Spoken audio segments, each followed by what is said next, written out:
Nova provokacija Pentagona, američki bombarderi proleteli iznad Crnog mora usred tenzija Rusije i NATO. Američki strateški bombarderi preleteli su iznad Crnog mora tokom posete američkog ministra odbrane Lloyda Austina crnomorskom regionu, saopštile su američke vazdušne snage.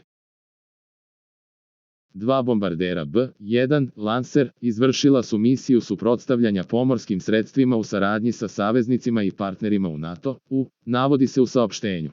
Avioni su poleteli iz američke baze u Fairfordu u Velikoj Britaniji. Tokom leta dopunili su gorivo iznad mora. Šef Pentagona Lloyd Austin ovih dana je u poseti Ukrajini, Gruziji i Rumuniji.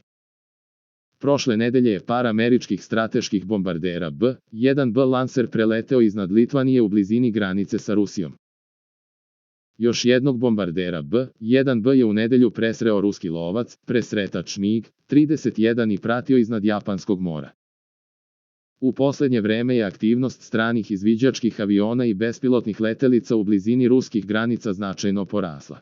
Za najnovije vesti iz zemlje i sveta kliknite subscribe, like i zvonce. Svaki dan najnovije vesti, zato nas zapratite.